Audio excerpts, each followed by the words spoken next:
네, 여러분 안녕하세요. 오늘은 정리해고에 대해서 한번 알아보도록 하겠습니다. 요즘 경제가 많이 어렵죠. 안타깝게도 앞으로 더 어려워질 수도 있다 그래요. 이런 전망이 계속 있기 때문에 여러분 입장에서는 이런 고민을 하시는 분들이 꽤 많이 계신 것 같아요. 나도 과연 정리해고 될 수 있을까? 우리 회사도 구조조정을 단행하게 될까? 이런 고민들 여러분 안에만 많이 있으신 것 같아서 제가 이 내용에 대해서 여러분 알기 쉽게 핵심적인 내용만 몇 가지로 요약을 좀 해드리도록 하겠습니다. 인사적으로는 구조조정이란 단어가 정리해고란 극단적 단어랑 동의어는 아닙니다. 연계성이 있고 비슷한 면이 있지만 분명히 달라요. 그래서 구조조정이 곧 정리해고는 아니라는 점 오해하지 않으셨으면 좋겠고요. 오늘 이 영상에서는 구조조정과 정리해고의 연계성이 있다고 생각되는 부분을 중심으로 말씀드리도록 하겠습니다. 왜 그러냐면 구조조정은 사실 평상시에도 정기적으로 할 수 있는 활동이에요. 그런데 지금 우리나라의 경제 상황은 사실상 전시 상태라고 해도 과언이 아닐 것 같아요. 그래서 지금 일어나는 구조조정은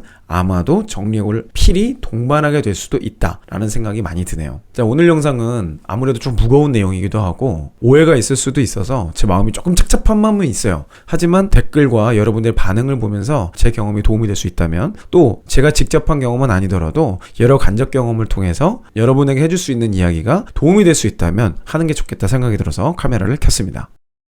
정리해고 또는 구조조정에는 몇 가지 조짐들이 있습니다. 회사와 산업군마다 달라요. 이건 뭐 당연한 거지만 그래도 공통적으로 나타나는 보편적 특징이란 게 있습니다. 혹시 우리 회사가 여기에 해당되는지를 꼭 한번 점검해 보시기 바랍니다. 첫 번째는요, 당연히 이거 뭐 말할 것도 없이 회사의 실적이 안 좋은 경우예요. 만성 적자에 시달리고 있던 사업부라면 당연히 구조조정 및 정리해고 1순위입니다. 이거는 너무 당연하니까 패스하도록 할게요. 두 번째로, 나름 잘 나가던 사업부였던 것 같은데 그럼에도 불구하고 구조조정과 정리해고를 진행하는 경우가 있어요. 이 경우가 충격적인 상황이라고 봐야 되겠죠. 근데 이 경우가 심심치 않게 일어납니다. 왜냐면 회사가 흑자부도라는 것도 있고 미래를 위해서 사업부를 매각하거나 정리해야 되는 경우가 요즘 같은 때는 괜히 급격하게 일어납니다. 지금 모든 기업은 현금을 확보하는 데 혈안이 되어 있어요. 현금을 확보하기 위해서 잘 나가던 사업부일수록 알짜배기 사업부일수록 매각을 준비하고 있을 확률이 매우 높습니다. 물론 캐시카우를 팔진 않겠죠. 자, 그러면 내가 속한 사업부가 그런 사업부인지 아닌지 판단해 볼 수 있는 몇 가지 리트머스지를 소개하도록 하겠습니다. 첫 번째는요,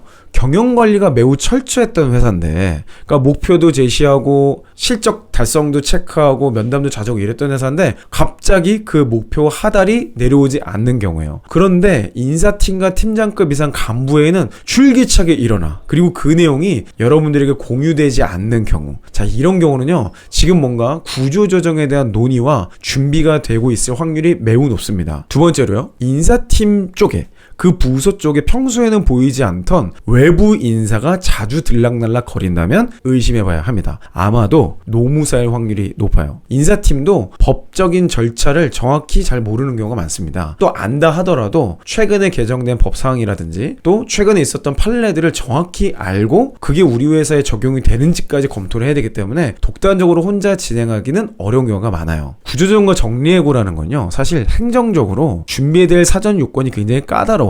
특히 요즘에는 법망을 굉장히 엄격하게 만들어놨기 때문에 사실 뭐 하고 싶다고 할 수 있는 그런 류의 것도 아니긴 합니다. 그래서 사전에 이런 미팅과 논의가 굉장히 오랜 기간 동안 준비되고 있다는 거, 혹은 오래 하지 않더라도 단기간에 굉장히 많은 미팅이 이루어진다는 거, 하나의 현상으로 보시면 좋을 것 같아요. 자, 그런데 인사팀에 누가 왔다 갔다 하는지 여러분이 알 수 없잖아요, 그죠? 그리고 일만 열심히 하는 여러분이라면 간부들이 무슨 논의를 하는지까지는 알 수 없을지도 몰라요. 그런데 여러분들이 알 수 있는 방법이 하나 있습니다. 조직 내에서 엄청 인정받던 사람들, 항상 뭐 승진도 빨랐고 일도 잘한다고 칭찬도 받고 공개적으로 여러 제안을 받았던 사람들, 즉 핵심 인재들이 부서를 이동하기 시작한다면, 혹시 계열사가 있다면 이 법인을 옮기는 이 정도의 이동이 일어나고 있다면 이것은 굉장히 위험한 사인입니다. 회사가 어려워지고 구조조정과 정리해고는 극단적 행동을 하기 전에 핵심 인재를 먼저 보호하는 활동을 합니다. 왜냐하면 사업을 완전히 접을 게 아니라면 다시 재기를 도모해야 되잖아요. 그래서 핵심 인재를 어떤 형태로건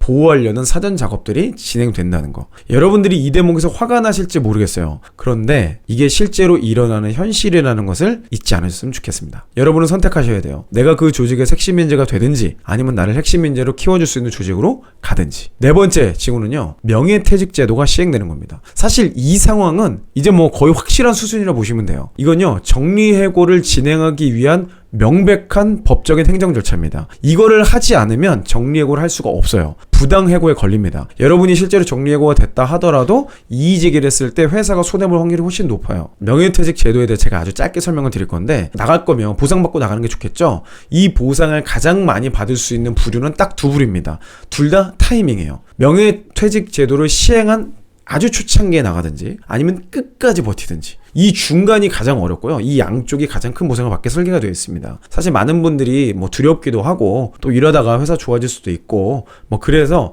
초기에 명예퇴직에 편승하지 않으시는 경우가 많아요. 근데 회사는 이런 것들을 빨리 어차피 진행하려고 하는 거기 때문에 앞에 있을수록 파격적인 제안을 하게 됩니다. 그래서 이렇게 나간 사람들이 오히려 긍정적인 신호가 퍼질 수 있도록 하기 위해서죠. 아니면 끝까지 버티는 경우예요. 그런데 끝까지 버티는 경우는 굉장히 하이리스크 하이리턴입니다. 회사가 재정적 여력이 없다면 아마도 그 보상금을 지불하지 못할 수도 있어요. 그래서 끝까지 남으려고 생각 중이신 분들이라면 회사의 재정 건전성, 지불 여력에 대해서 충분히 검토해 보시고 결정하시기 바라요. 제가 앞에서 말씀드린 여러 가지 조짐들이 보이고 또 이쯤 되면 흉흉한 소문이 막 회사 내에서 엄청나게 돌 겁니다. 그렇다면 저는 이직 준비를 하라고 과감하게 말씀드리고 싶어요. 그리고 명예퇴직의 뒷부분보다는 앞쪽에 합류하시는 게 좋다고 말씀드립니다. 굳이 쓸데없이 시간을 낭비할 필요가 없어요. 또 명예퇴직 권고는 몇 차례 하고 나서 그 이후에 운영하지 않을 수도 있어요. 그런 리스크도 있거든요. 아마도 회사가 법적 요건을 충족하면 그 뒤로는 더 이상 안 할 수도 있습니다. 그래서 뒤쪽보다는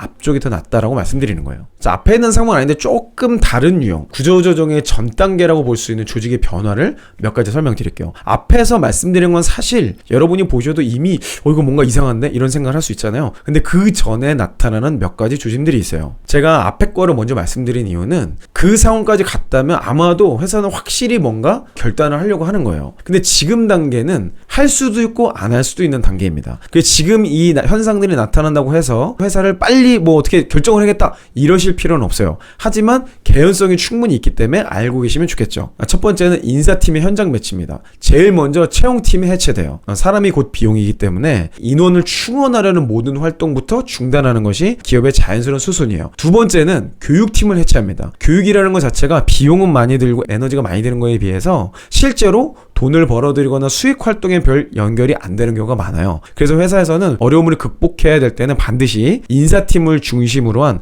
본부 직원들을 현장으로 돈 벌 수 있는 곳으로 전진 배치합니다. 이렇게 배치하는 이유는요, 현장에 인원을 뽑아줄 수 없기 때문이에요. 사람을 안 뽑는다고 해서 일이 없어지는 건 아니잖아요. 그래서 그 인력을 보강해주기도 하고, 어차피 이 사람들이 채용이나 교육팀에 있어 봐야 대단한 생산성을 낼 수 없기 때문에 이렇게 진행을 하는 경우가 많이 있습니다. 그 다음으로 임원들의 움직임인데요, 임원들이 급여 삭감 혹은 급여 지급 중단 혹은 임원들의 계약이 해지가 된다고 하면 앞서 말씀드렸던 구조조정의 조짐으로 넘어갈 확률이 매우 높아요. 임원에 대한 조치는 두 가지 의미가 있어요. 첫 번째는 단순히 인건비를 줄이는 것도 있겠지만, 두 번째는 이 인사를 통해서 조직 전체에 위기감을 불어넣는 메시지를 주기 위함입니다. 이 인사를 통해서 조직에 메시지를 주는 여러 가지 특징들에 대해서는 제가 다른 영상에서 다시 한번 다뤄보도록 할게요. 자, 여기까지가 일반적인 케이스고요. 이후에는 돈이 안 되는 법인 중심으로 아마 파산 신청을 하는 순서로 준비를 하게 될 겁니다. 물론 요즘에는 계열사를 묶였거나 그럴 때 이게 참 쉽진 않아요. 근데 그래도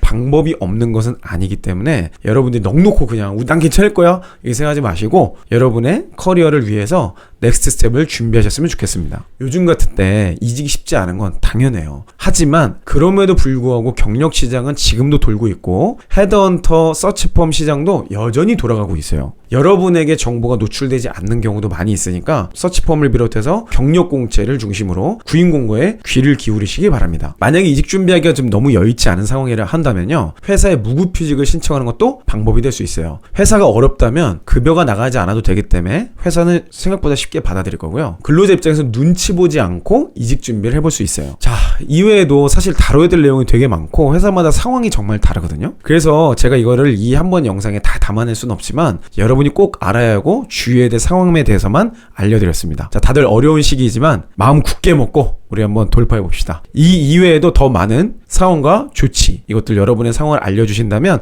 그에 맞는 조치에 대해서도 저도 계속 고민해보고 알려드리도록 할게요. 자, 하고자 하는 자에게 길이 있는 법입니다. 자, 화이팅 하시고 우리 앞으로도 계속 나가도록 하겠습니다. 이상 이영이었습니다. What I do is try to get